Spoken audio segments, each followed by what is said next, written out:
Just how significant is it that Bryan Kohberger, the suspect in the Idaho student murders, was a doctoral student in criminology? Maybe more than we thought. One study conducted by Matthew Robinson at Appalachian State University reveals that criminologists can themselves be what they study: criminals. Robinson sent out anonymous surveys to 522 criminologists, asking them whether they themselves had ever committed a crime. And the results were jarring. Many of them said yes. The most common confessions involved theft and DUI, but it didn't end there. 25 of them admitted that they committed battery. 22 said they were guilty of burglary. 3 admitted to rape, and it wasn't just in their distant past either. Many of those offenses had been committed the previous year. The survey did not ask about murder, but the question remains: does the study of criminology encourage people to commit crimes, or does it attract people who are inclined to be criminals anyway, or none of the above? I am joined by Casey Jordan, a criminologist, and she is not a criminal. She's also an investigative profiler and a behavioral analyst. So you're perfect. First of all, what's your reaction to the survey results?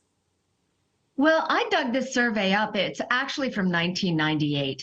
And I contacted Matthew Robinson to see if he had done it again. But, we had a good chat about it online because, as far as I know, it's the only survey of criminologists where they have been asked to self-report their own crimes.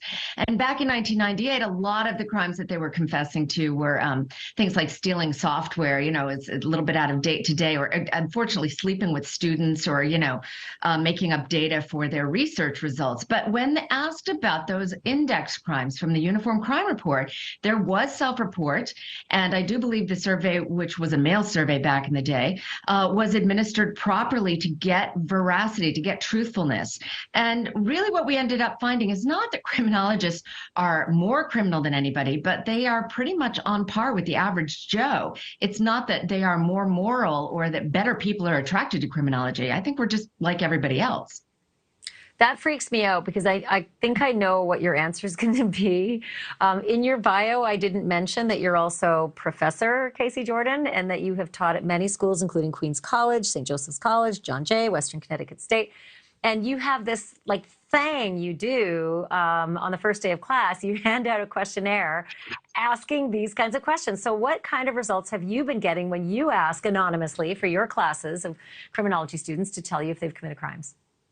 I'm glad that we can clarify what I do, because it is not a study. What I do is try to show students the very outset of class. I don't know them. I don't know their handwriting. We're trying to demonstrate the dark figure of crime, which is the amount of crime that happens that doesn't come into the official data, the Uniform Crime Report that's put out by the FBI.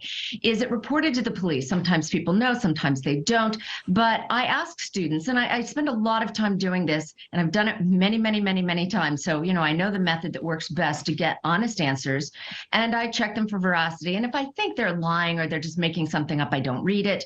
And it's voluntary. They can just turn in a blank piece of paper if they don't want to participate. But I've done this for 35 years, more than 6,000 students in my Intro to Criminology class, and we have had every crime under the sun, including a lot that you would expect students to be committing, a lot of DUIs, a lot of statutory rape, which is always a little disturbing, but plenty of violent crime too, aggravated assault like barroom fights.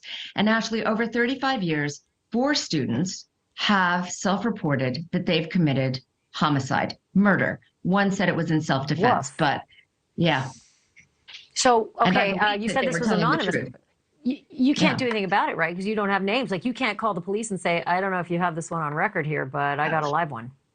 Apart from that, I would never do that because it's an anonymous survey and it's confidential. But the point is, when they write it, they're almost always saying, listen, when I was a teenager, I was in a gang, or, somebody jumped me on the street, or I did this in revenge for somebody who killed my sister.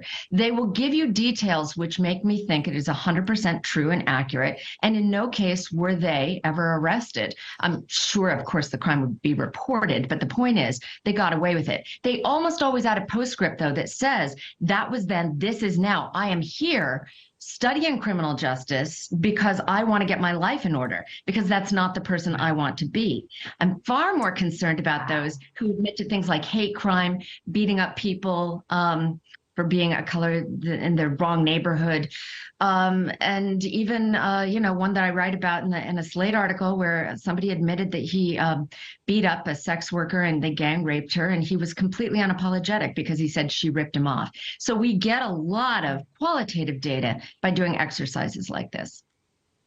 I would love to be a fly on the wall in your classroom to see this, and I'd be peeking over your shoulder at those responses. Casey Jordan, thanks for coming in. Thanks for sharing that. Really interesting. Thank you for watching. Go to newsnationnow.com to find NewsNation on your television provider, and don't forget to click the red subscribe button below to get more of NewsNation's fact-driven, unbiased coverage.